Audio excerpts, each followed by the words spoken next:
بسم اللہ الرحمن الرحیم۔ السلام علیکم، کیسے ہیں آپ سب؟ امید ہے سب خیریت سے ہوں گے۔ میں بھی بالکل ٹھیک ہوں الحمدللہ۔ رمضان میں روٹین بالکل ڈسٹرب ہو گئی ہے، سمجھ ہی نہیں آتی کب صبح ہوتی ہے، کب شام ہوتی ہے، کب دوپہر ہوتی ہے۔ سحری شروع ہو تو پھر افطاری کی فکر ہے، افطاری ختم ہو تو پھر سحری کی فکر ہے۔ سچ مانے نا تو بچوں کا حوصلہ ہے، صبح روزہ رکھنے کے بعد 5:30 بجے 5 بجے سو جاتے ہیں نماز پڑھ کے، اور پھر دوبارہ سے 6:30 بجے اٹھ جاتے ہیں، اور پھر کسی کا ٹائم 6:30 بجے اسکول جانے کا ہے، تو کسی کا 7 بجے، تو کسی کا 7:30 بجے۔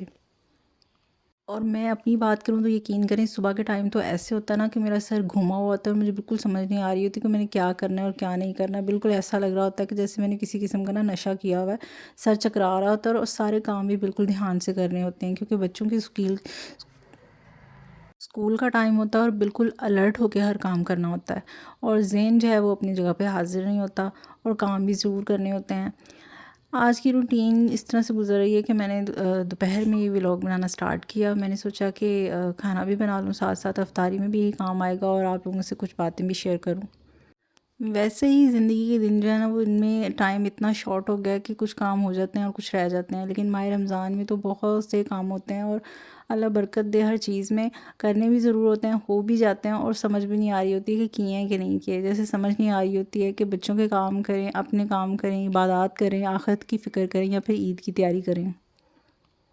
ہماری مثال تو بالکل ویسی ہو جاتی ہے، جیسے ایک کہانی ہے نا، میں آپ کو ایک سٹوری شیئر کرتی ہوں آپ کے ساتھ۔ اس میں ایک بندہ نا اپنے حالات و واقعات سے بڑا پریشان ہوتا ہے۔ اللہ تعالیٰ نے اس کو سب کچھ دیا ہوتا ہے، لیکن پھر بھی وہ نا مطمئن نہیں ہوتا، اس کا دل جو ہے نا وہ سکون میں نہیں ہوتا۔ ہر وقت اس کو کسی نہ کسی ایسی سوچ میں مبتلا ہوتا ہے جیسے اس کی زندگی میں نا کچھ خالی خالی ہے۔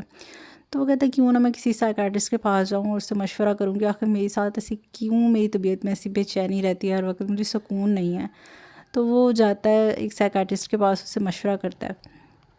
اب وہ ڈاکٹر سے سارے حالات اس سے پوچھنے کے بعد، اسے سب کچھ اس کی زندگی کے بارے میں جاننے کے بعد اسے کہتا ہے کہ آپ ایک کام کریں، آپ ایک باغ ہے پھولوں کا، گلاب کے پھولوں کا ایک باغ ہے، آپ جائیں وہاں سے میرے لیے نا ایک جو سب سے اچھا پھول ہے نا وہ توڑ کے لے کے آئیں، پھر میں آپ کو آپ کے نا مرض کی دوا دوں گا۔ وہ انسان ایسے ہی کرتا ہے، وہ جاتا ہے اور ایک باغ میں چلا جاتا ہے، وہاں پہ ہر طرف جو ہے نا وہ خوبصورت گلاب کے پھول ہوتے ہیں۔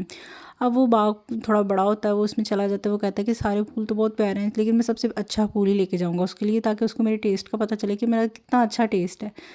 اب وہ جانا شروع ہو جاتا ہے، جیسے وہ گزرتا ہے نا تو بہت بہت اچھے پھول آتے ہیں، وہ اگنور کرتا ہے، وہ کہتا ہے نہیں اس سے اچھا شاید مجھے مل جائے۔ ایسے کرتے کرتے نا وہ سارا باغ کراس کر لیتا ہے۔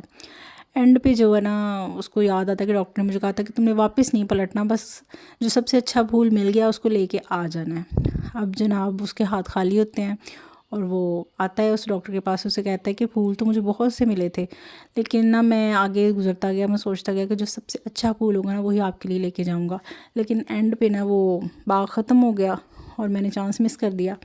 تو ڈاکٹر کہتا ہے کہ بس یہی آپ کی مرض کی دوا ہے، جیسے آپ نے اپنی لائف میں بہت کچھ اللہ نے آپ کو دیا ہے، لیکن آپ بہتر سے بہتر کی کشمکش میں مبتلا ہیں، اور اپنے موجودہ سکون کو برباد کر رہے ہیں۔ اپنے دل کو اپنی جو چھوٹی چھوٹی خوشیاں ان میں لگائیں، اور زیادہ سوچنے کی ضرورت نہیں ہے۔ لائف جو ہے نا وہ سب کو سب کچھ نہیں دیتی ہے، لیکن جو دیتی ہے نا ہمیں اس پہ الحمدللہ کہنا چاہیے، اور اسی کو لے کے نا اپنے دن کو، اپنی زندگی کو خوشگوار گزارنا چاہیے، نہ کہ ہم بہتر سے بہتر کی تلاش میں جو ہمارے پاس ہے۔ جیسے میرے پاس یہ کالے چنے کا میں نے سالن بنایا، اور یہ بہت مزیدار ہے۔ ضروری تو نہیں تھا نا کہ میں آج بھی قورمہ، بریانی اور اس طرح کی چیزیں بناتی، بہت اچھا ٹیسٹ ہے ان کا، اور بہت مزیدار بنتے ہیں۔ اسی لیے کہتے ہیں کہ اپنی چھوٹی چھوٹی چیزوں کو لے کے اسی میں خوش رہنا اور اسی میں جینا سیکھنا چاہیے۔ جیسے میری یہ کیاریاں، مجھے ان سے بہت پیار ہے، اور پچھلے دنوں جو ہے نا وہ کچھ پودے مرجھا گئے تھے، میں ان کی جگہ پہ نئے پودے لا کے لگاؤں گی، اور یہ پہلی کلی آ گئی ہے میرے گلاب پہ سیزن کی۔ مجھے بہت خوشی ہو رہی ہے، اور میری بیٹی نے کہہ دیا کہ ماما میں اسے توڑ لوں گی۔ مجھے بالکل اچھا نہیں لگتا پودوں سے پھولوں کو توڑنا، لیکن بچے ہیں نا تو وہ دیکھ کے پتہ نہیں کیوں بچوں کو مزہ آتا ہے۔ تو یہ تھی آج کی میری چھوٹی سی ویڈیو اور چھوٹا سا ولاگ۔ امید ہے آپ کو پسند آیا ہوگا، اچھا لگا تو پلیز شیئر کیجیے گا، لائک کیجیے گا، سبسکرائب کیجیے گا۔